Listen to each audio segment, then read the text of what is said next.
So, hey, AJT Jungle, welcome to the Power of Habits, the mechanics of change. This is the very first time I'm uh, doing this class, or course, or however you want to designate it. Um, it's, I think it's a game changer. Okay, for me, learning about habits when I was in school, I told a story before when I was teaching. We had to every 5 years we had to do 120 hours of professional development, which some of it or percentage of it had to be like graduate classes. And so all of them, and they're all the ones that were recommended were these psychology classes and all of this stuff. So I'm a big believer in how habits affect us and how they affect your everyday life. So I think this is going to be real interesting for you guys. Um, Obviously, we're not going to get through everything in one day. This is at a minimum,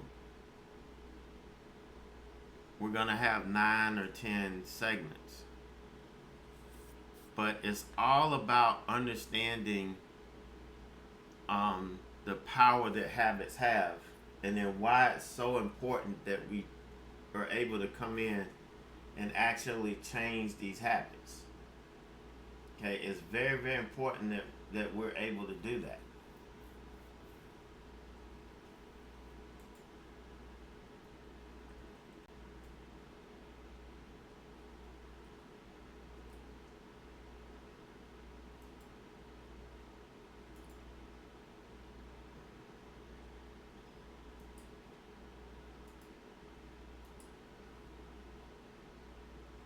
Dun, dun, dun, dun.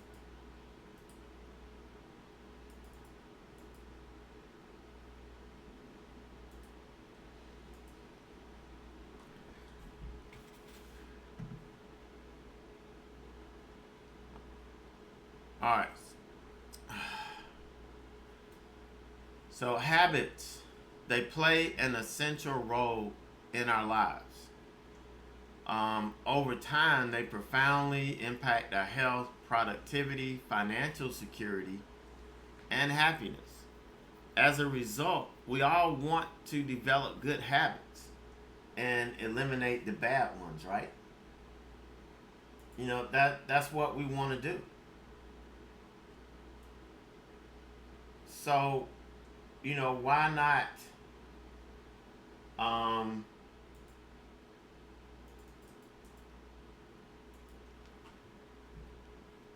why not focus on habits? But I'm going to show you and hopefully prove to you how important habits are and why we should focus on it. But most of us fail to develop good habits or either understand how habits can affect us in our everyday life. And, we revert back to doing the bad things, doing the things that kind of hurts us or puts us in a bad, puts us in bad spots.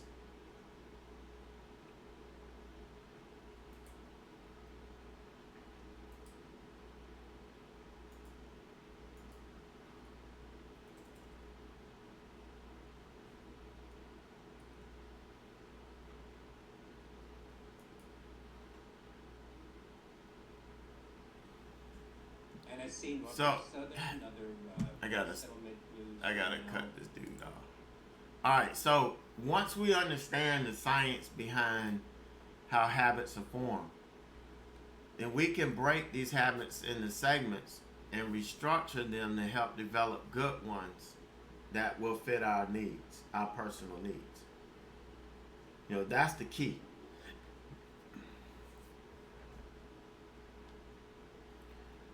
So think about what's the first thing you do in the morning when you roll out of bed. You know, do you brush your teeth? Do you wash your face? Do you just wake up and just walk into the shower? Or do you eat first? You know, you may think that all of these choices are the results of deliberate thinking, but they're not. Okay, it's all habit. It's all habit. Now, yeah, there are things that come into play, and we're going to be talking about them. There are things that come into play that will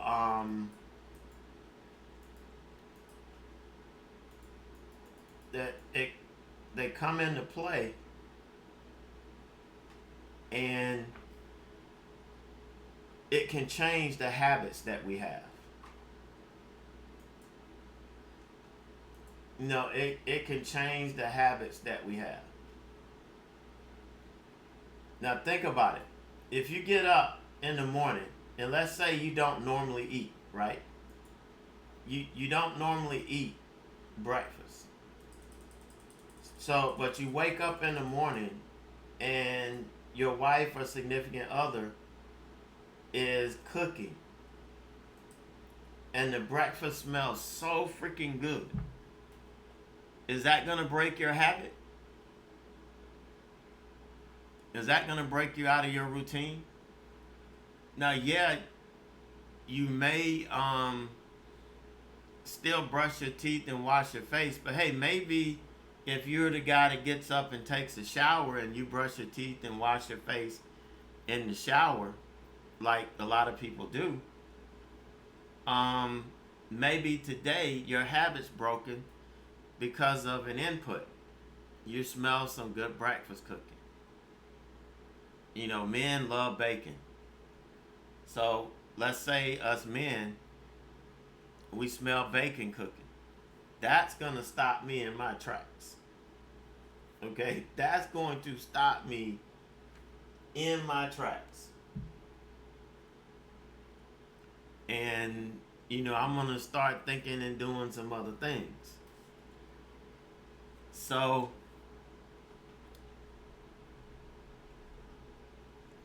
that can break your habit. Right? How many of you have experienced that before? Where you have your routine, it's just a habit, but then something, an input that's different than the norm, that's outside of the norm, causes you to change your habits. How many of that's happened to you? How many times, or how many of you have had that happen to you? I know you have. You may not be aware of it. You may not have even thought about it. But it has.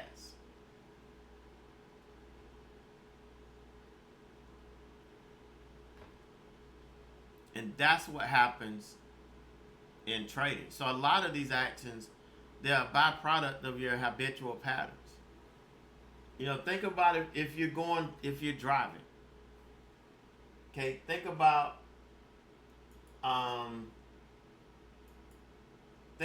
your driving, right? You're going to work or going to the grocery store or whatever. And really when you leave the house, you're only thinking about going to the store. So you've done that thousands of times or hundreds of times. And you don't even have to think about the direction. You're on autopilot. Okay? But what if there's a roadblock and you have to make a detour? It's going to change your habitual pattern. Okay? It's going to break it. And it could cause, that can take your focus and could ruin your whole day. Believe it or not, if a habit gets broken, it can actually destroy your whole day. And that's what happens with traders a lot. And that's what happens with us. If something happens and that's why if we have a winning trade first, guess what? We're going to have a better feeling. And we're going to have a better chance of sticking to our process, um, and, our trade plans and all of that. But what happens if the first trade is a loss? A lot of times those good habits go out the window. Okay, these are the things that we have to work on. Okay? So, according to the research published by Duke University in 2006, 40% of people's daily activities are born from habits. It's probably higher than that now because of the increase in, or the advances in technology and everything, and how we depend more on technology than we did in 2006. We probably have 60%. I really need to do some research this week and see if anybody's done a more recent study, because I would say we're dealing with upwards of 60%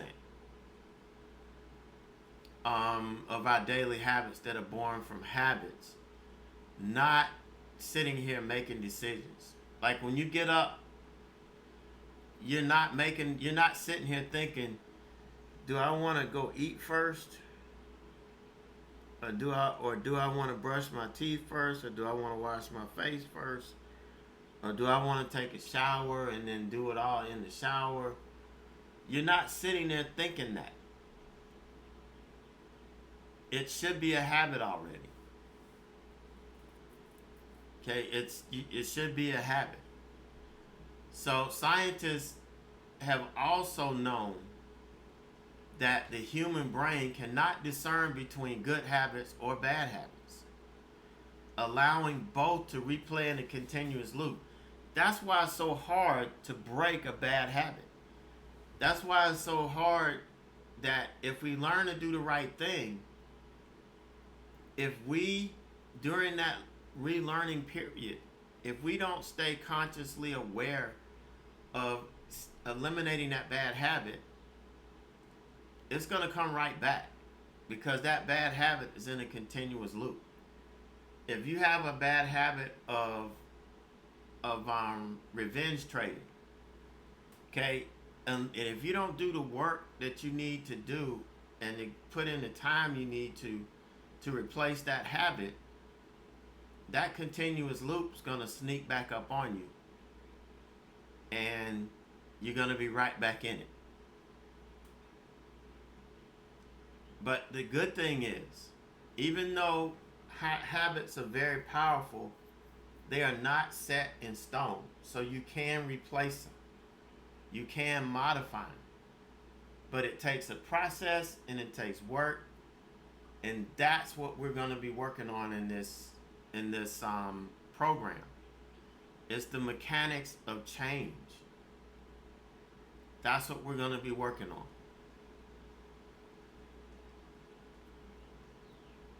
Okay, because our habits are not set in stone, we can change. Okay, we can change.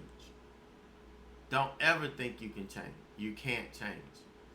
You have to want it bad enough to do the things that you need to do in order to change.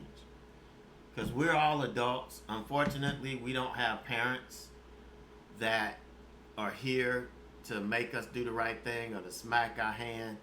Now, some of us have significant others that are there to whip us in shape, but most of us don't, and we're stuck. And until we can change our habits to good habits, we're going to be in bad shape. And yeah, Alan, he makes a good point. He started trading on the wrong foot by trading incorrectly. And I'm not picking on anybody or singling out anybody, but 90% of what people teach is only going to get you in trouble. It's only going to get you in trouble. I know a lot of people are so happy and love this community that they're in, and they're taking these classes in this boot camp and that boot camp. But if they're teaching you the wrong things, if they're teaching you the wrong habits, and they become ingrained in you, you're going to have to replace it. I don't care if that costs you $10,000, you got to replace it. Or else it's going to continue to cost you thousands and thousands of dollars. Bad habits have to be replaced.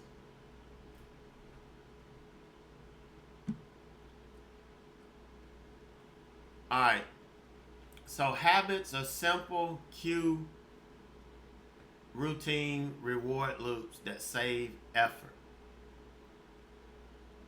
Alright, so there was a mice experiment done a while back from researchers at MIT, and they were trying to study mice to learn more about how habits are formed in the brain. And this is kind of the scenario that, if you read Charles Duhigg's book on the power of habit, this is kind of where this presentation is coming from. Because that was one of the books that just really changed the way I looked at these things. There's another book out there, Atomic Habits, as well, that I'm going to recommend that you guys read as well. That's going to help you even more than what I'm going to do. But what they did, they had a T-shaped maze, and they had a piece of chocolate that they put at the end of the maze, and they had this equipment that allowed them to measure the brain activity of the mouse. So when the mice were put in the maze, they read spiked brain activity. The mice could smell the chocolate, and automatically they started searching for it. I mean, they were excited. They're like, I gotta find this. This is gonna be good. Okay, when the researchers repeated the experiment over and over, they realized the mice gradually learned and memorized how to get to the chocolate. They would go straight there. They wouldn't make any wrong turns. They wouldn't do anything. They knew exactly where to go and just kept going. But they noticed something else, that as they memorized where they were going, they had a decrease in brain activity. Their brain actually used less energy because they weren't thinking about where they were going. They just knew where they were going, and that was it. Just like if we're going to the grocery store, we know exactly how to get there. We know exactly how to get there. We know exactly what turns we're going to make. We're going to know where we're going when we back out the driveway. Everything. We know, and we don't even think about it. We're not using any mental energy because we're not trying to think about the direction. And that's what happened. And in the professional psychology world, we call this chunking. And it's the basis of all habit formation. Okay, it allows the brain to save energy while it's performing these common, everyday, nominal tasks, and you're still doing it efficiently. You're not messing it up. Even a complicated act that demands concentration at first. Like when we first start going to someplace, it takes concentration to follow the map, because we don't know where we're going. But once we figure it out, we're good to go. So, and what Duhigg introduces in his book, and he's not the only one that's done this. There's been other people. I learned and heard about this before I even read that book. But what they do is they break habits into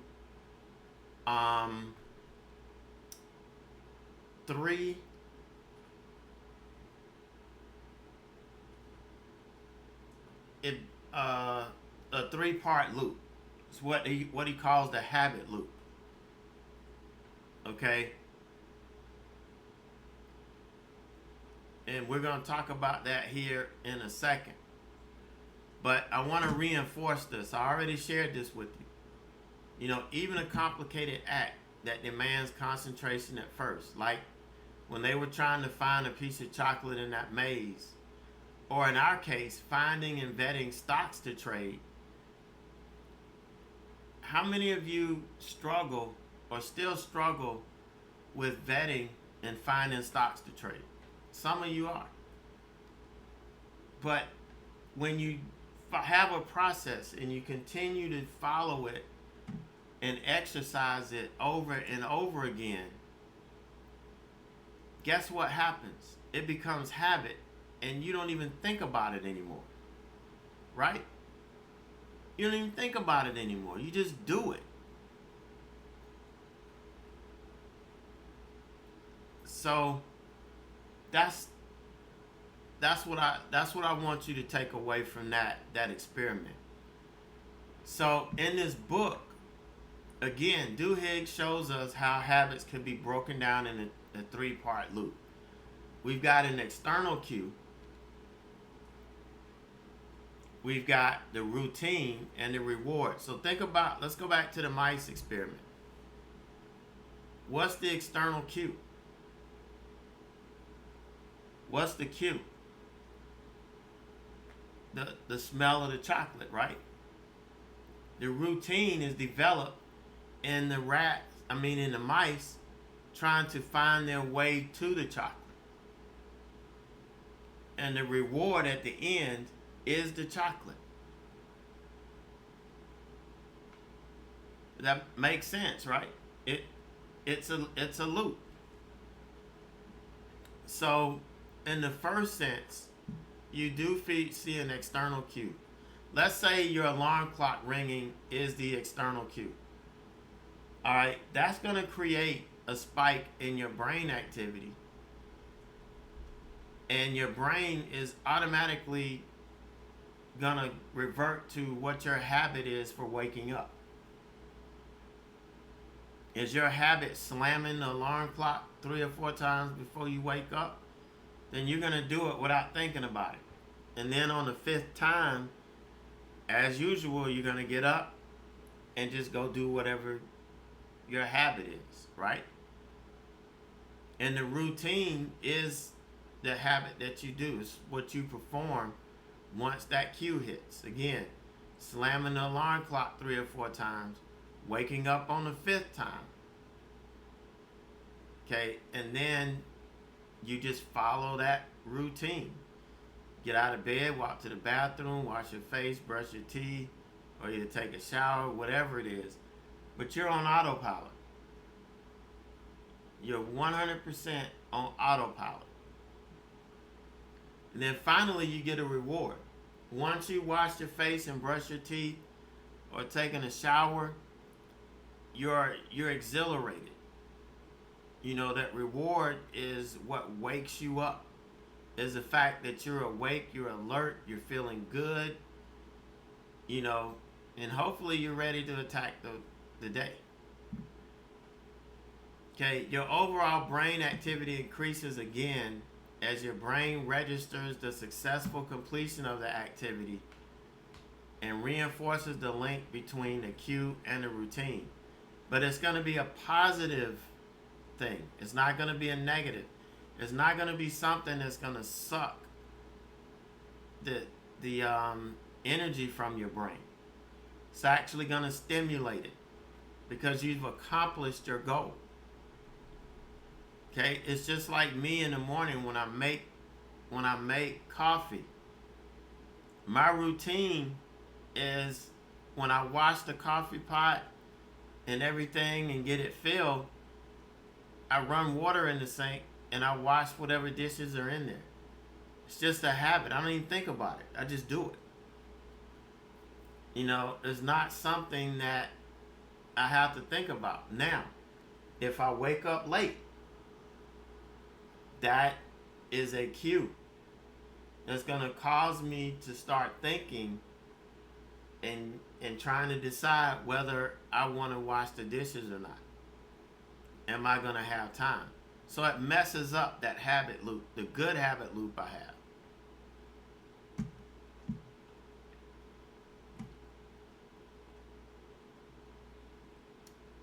Another thing you want to think about, habits are incredibly resilient. In some cases, people with extensive brain damage can still have their old habits. You know, they could have been in a car accident, a traumatic brain injury, or fallen and have a traumatic brain injury, but their habits stay with them because it's in a part of the brain. And I'm not going to get into the scientifics of it, but there's a part of the brain that retains your habits. And oftentimes, that brain doesn't get damaged. That part, excuse me, that part of the brain does not get damaged. So your habits that you formed are still there. But because this thing is resilient, it means that if you successfully kick a bad habit like revenge trading, because habits are so resilient, if you're not paying attention, you can relapse. If you don't have something that's in your process that's going to alert you, the cue, you have to have a cue that's going to alert you that you're about to fall back into your old habit of revenge trading. And when that happens, that cue, it should wake your brain activity up, and you should be able to make that decision to shut it down, walk away, and go do something else. Okay, these are the things that we're going to be working on throughout this course. Okay, habits explain why learning to drive a car requires significant concentration. But then we can do it unthinkingly, or even entertain other thoughts as we drive when we become more experienced drivers. Like, again, I'm using going to the grocery store because you could be thinking about a million things. For me, when I'm going to the grocery store or I'm going to my mom's house after trading, I could think about 100 things. I don't even have to think about where I'm going. I can stop at the stoplight, go on green, look both ways before I go into an intersection. I don't have to tell myself that anymore because it's habit. Okay? And we can do that. Same thing with trading. There's certain things in our trading that can become routine where we don't even have to think about it. We just get up and do it. And it puts us in the right place at the right time most of the time.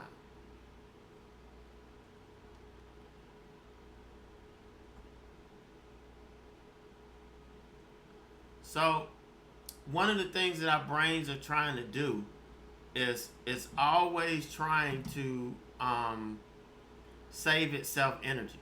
It's always trying to keep us fresh because our brain knows that we could be in danger, and if we can't think straight, we're in bad shape.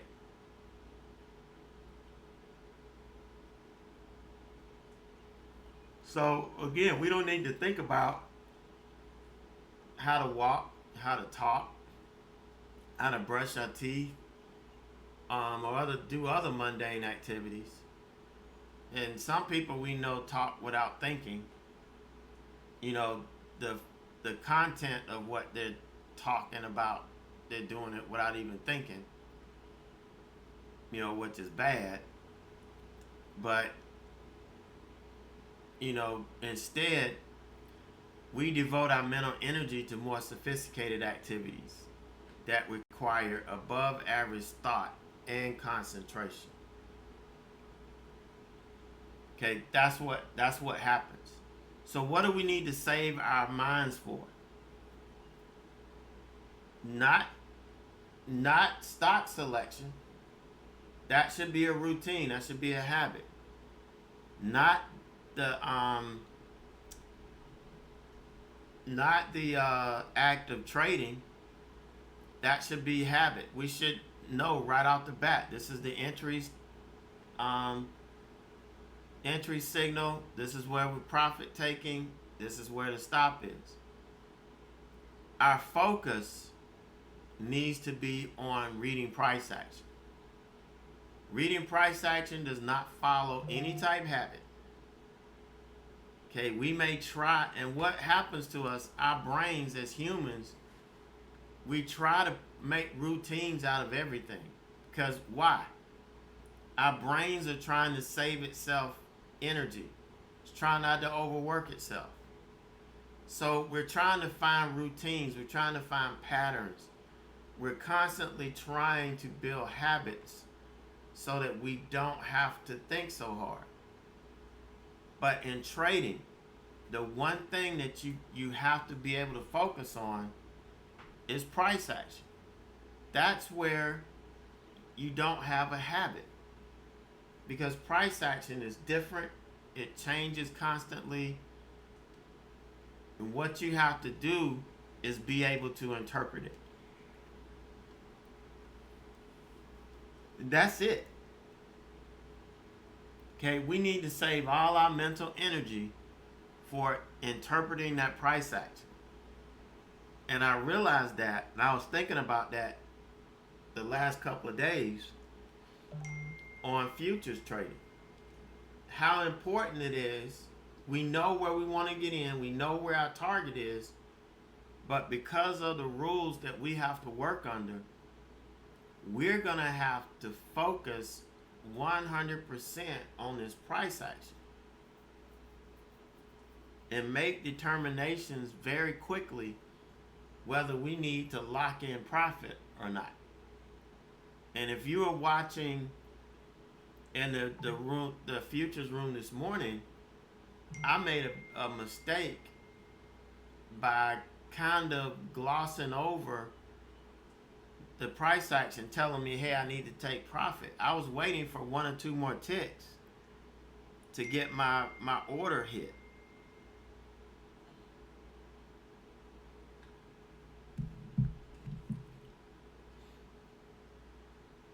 And that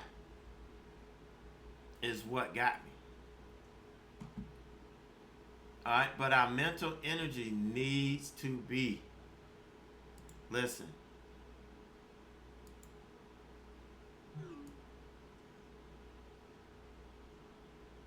this cat, as soon as I started driving,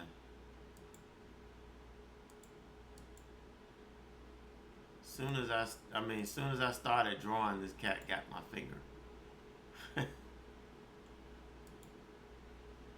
All right, so don't stop. This is it right here. We need to devote our mental energy to the more sophisticated activities in trading, i.e., price action. Does everybody agree? Let me know who's awake. Does everybody agree?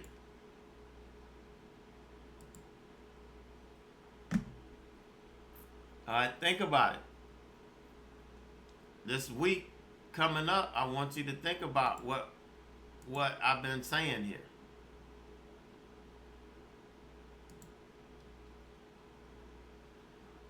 So, to sum this up, I'm going to leave you with this question. But how do we know when to remain vigilant and when to let our habits take over? Okay, how do we know when to remain vigilant, when to stick to our process, just continue to let things work on autopilot? Or when do we need to let our habits take over?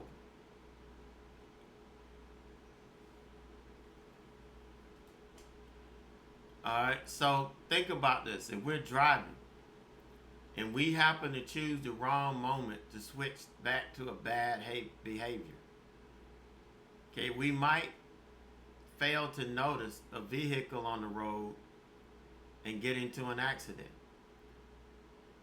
You know, let's say we're not paying attention or we're looking at our phone and we look up and there's a car stopped in front of us. Okay, we had reverted back to that bad habit of watching our phone instead of watching the road. Now, if you have a car like my mom's car, it won't let you get in a wreck.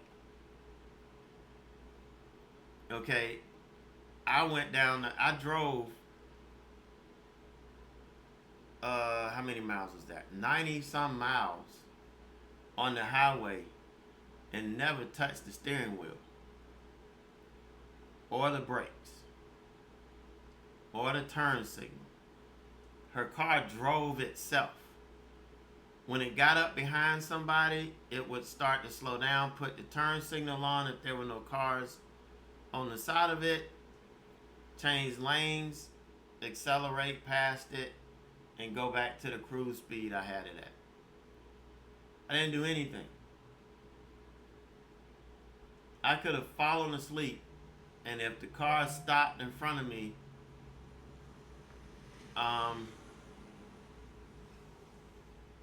if the car had stopped in front of me,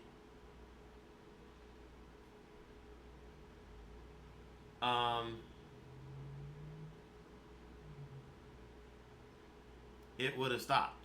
Yes, he has a caddy. You know, but if you don't have a car like that, you're probably going to have an accident.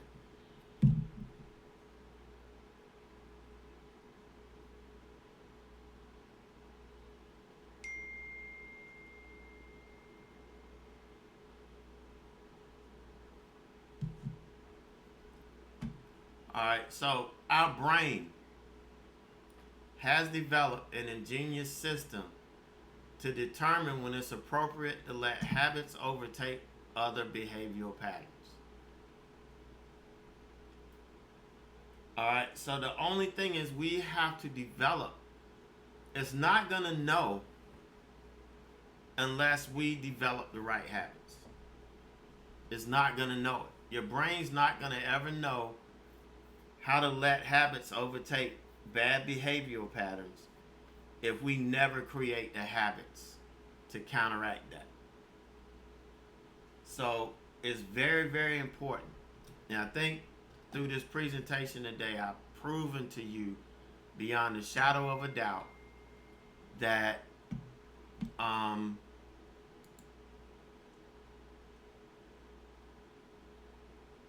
we have to develop the right behaviors.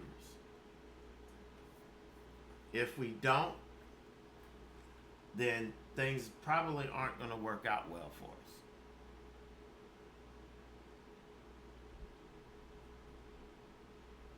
Things aren't going to end well. So next week, you know, we're going to get back into it. We're going to talk about why these habits stick. Why do these bad habits stick? And how can we switch and start to develop the good habits? That's what we're going to be looking at next week. So, does anybody have any questions?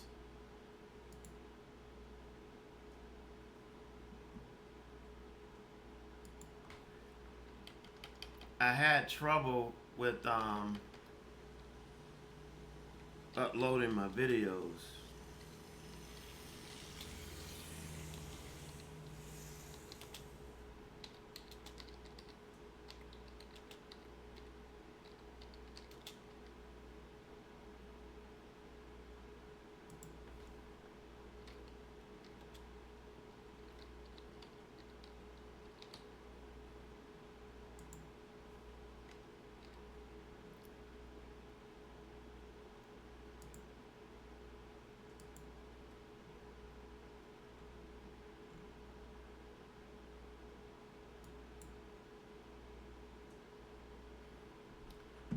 All right. So, we're going to pick this up next week. Think about this, guys. Think about the habits. Think about some of the things you do in trading that end up bad for you, but it's all based on habit.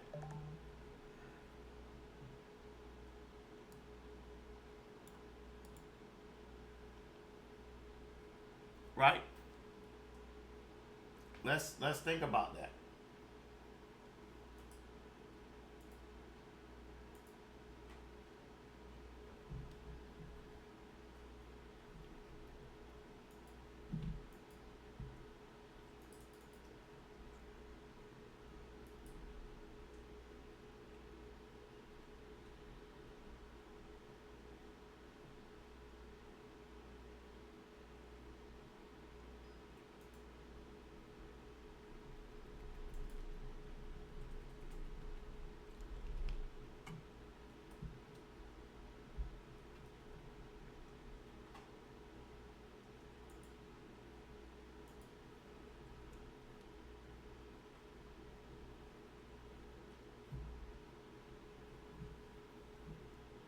It's my fault.